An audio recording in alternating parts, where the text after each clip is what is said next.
وہ میں خود کر لوں گا، اللہ کی نعمت ہے میرے پاس، تم صرف مزدوری کرو۔ مٹیریل کا خرچہ بچا دیا ان کا۔ اب انہوں نے کہا ٹھیک ہے، اجعل بینکم و بینہم ردما، میں ان کے اور تمہارے درمیان نا ایک دیوار بنا دیتا ہوں، ٹھیک ہے۔ آتونی زبر الحدید، تم ایسا کرو لوہے کی بڑی بڑی چادریں لے آؤ۔ حتی اذا ساوا بین الصدفین، جب انہوں نے یوں کھڑی کی دونوں پہاڑوں کے درمیان جو گیپ تھا، دوآبا اسے بولتے ہیں، تو وہاں چادریں اس طرح کھڑی کر لیں تو آپ نے فرمایا قال انفخوا، اب اس پہ جو ہے نا لاؤ جو ہے پھینکو۔ اب لوہے کے اوپر انہوں نے جو ہے نا پھینکنا شروع کیا، گویا کہ سیسا پھینکنا شروع کیا۔ حتی اذا جعلہ نارا، وہ سیسا کیا ہوتا ہے؟ آگ ہی ہوتی ہے، لاوا جیسے ہے۔ اب انہوں نے پگھلا ہوا جو ہے وہ اس کے اوپر ڈالنا شروع کیا، اور آپ نے فرمایا آتونی افرغ علیہ قطرا، اب اس کے اوپر جو ہے وہ سیسا ڈالو۔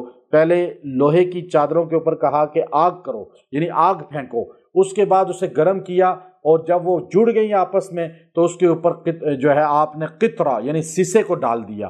سیسا جو ہوتا ہے وہ فولاد سے بھی سخت ہوتا ہے، وہ تو ٹوٹ ہی نہیں سکتا ہے، اس کو کوئی نہیں توڑ سکتا پھر کبھی، وہ اس طرح پکا کر دیا بالکل۔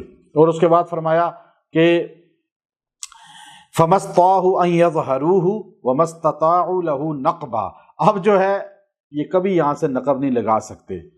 ھذا رحمت من ربی، یہ اللہ کی رحمت ہے کہ ہم نے اتنا بڑا کام کیا۔ فَإِذَا جَاءَ وَعْدُ رَبِّي جَعَلَهُ دَكًّا، جب اللہ کا فیصلہ آئے گا تو پھر یہ اس کو کھود سکیں گے، توڑ سکیں گے۔ وَكَانَ وَعْدُ رَبِّكَ حَقًّا، اللہ کا فیصلہ ہی اصل ہے، اللہ کا فیصلہ۔ اب نبی علیہ السلام نے فرمایا کہ یاجوج اور ماجوج وہاں پرے بند ہو گئے، اب ان پہاڑوں سے ادھر وہ نہیں آ سکتے اللہ کے فیصلے کی وجہ سے۔ یہ نہیں ہے کہ ان میں قدرت نہیں ہے، ہمارے جہاز جا سکتے ہیں تو وہ ہمیں نظر کیوں نہیں آتے؟ اس طرح جہاز بھی نہیں جاتے، گم ہو جاتے ہیں۔ اللہ کی قدرت کی وہ جملہ انہوں نے بول دیا کہ اللہ کا فیصلہ جب آئے گا۔ آپ نے فرمایا کہ وہ اس کی کھدائی کرتے ہیں، کھودتے کھودتے بالکل اینڈ پہ پہنچتے ہیں تو کہتے ہیں او ہو اب رات ہوگی، کل آئیں گے۔ وہ یاجوج ماجوج چلے جاتے ہیں کل کہہ کر، یوں روز صبح آتے ہیں تو وہ واپس دیوار مضبوط بنی ہوتی ہے، اور وہ کھدائی اللہ رب العزت کے فرشتے دوبارہ نئے سرے سے بھر دیتے ہیں۔ جب قیامت قریب آئے گی اور یاجوج ماجوج نکلنا مقصود ہوگا، اللہ کے پیغمبر کہتے ہیں کہ یاجوج اور ماجوج یہ جملہ کہہ کر جائیں گے کہ اتنی کھدائی ہو گئی، انشاءاللہ باقی ہم کل آ کے کریں گے۔ لفظ انشاءاللہ کی وجہ سے جب وہ کل آئیں گے تو وہ کھدائی اسی طرح موجود ہوگی، اور وہ اگلے دن کھدائی کر کے وہاں سے باہر نکل آئیں گے۔ امام ابن عربی رحمۃ اللہ علیہ اس قصص الانبیاء کے اندر لکھتے ہیں کہ اس سے پتہ چلا کہ یاجوج اور ماجوج میں اللہ کے ماننے والے بھی ہوں گے، لیکن فساد ان پہ غالب ہے۔ اب یہ یاجوج اور ماجوج کہاں پر ہیں، اس پہ تحقیقات واسق باللہ بادشاہ کی اپنی ہے، ابن خلدون کی اپنی ہے جو تاریخ دان ابن خلدون ہے۔ البیرونی جو ہے انہوں نے کتاب الآثار کے اندر لکھا، ابو ریحان البیرونی نے، کہ یہ کہ جو یاجوج اور ماجوج ہیں یہ ہم نے رشیا کی طرف دیکھی ہیں، یہ جو ہے چیزیں سمرقند کے رستے میں، مطلب یہ رشیا کی پٹی میں ہے۔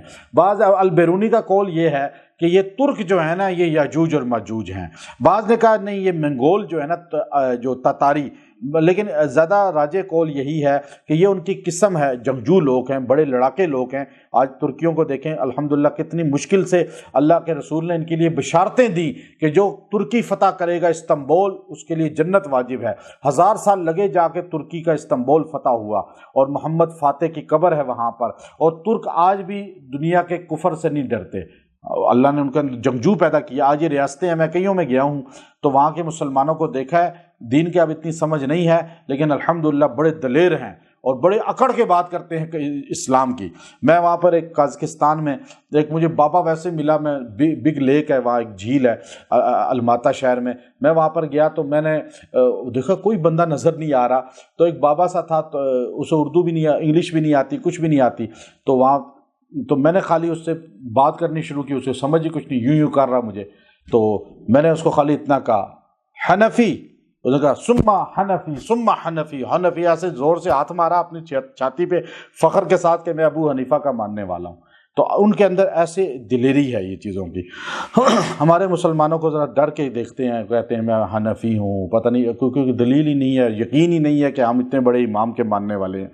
تو اب وہ قیامت کے قریب نکلیں گی، پھر وہ آئیں گے، عیسیٰ علیہ السلام کو کہا جائے گا آپ کوئی طور پہ ہو جائیں اپنے ایمان والوں کے ساتھ، باقی مسلمان بھی اپنے اپنے قلعوں میں بند ہو جائیں۔ اتنا قحط پڑ جائے گا کہ آپ علیہ السلام نے فرمایا بیل کا سر جو ہے 100 دینار کا ہو جائے گا، اتنا مہنگائی۔ پھر عیسیٰ علیہ السلام دعا کریں گے، اللہ پرندے لائے گا، ان کے سر اونٹ کے سروں کی طرح ہوں گے، اس سے پہلے اللہ بیماری لائے گا، ان ساروں کو مار دے گا، یجوج مجوج مر کے گریں گے، بدبو پھیلے گی، اللہ ان پرندوں کو بھیجے گا، وہ ان کو اٹھا کر سمندروں پہ پھینکیں گے، ہوا اور پانی چلے گا، بارش ہوگی، زمین صاف ہو جائے گی۔ عیسیٰ علیہ السلام 40 سال قیام کریں گے، نکاح کریں گے، اور پھر روضہ رسول پہ جائیں گے، حضور کے روضے پہ سلام پیش کریں گے، حج کریں گے، اور ان کے بعد بھی حج ہوگا، حدیث میں آتا ہے۔ پھر آپ کا انتقال ہوگا، حضور کے روضے میں چوتھی قبر عیسیٰ علیہ السلام کی بنے گی۔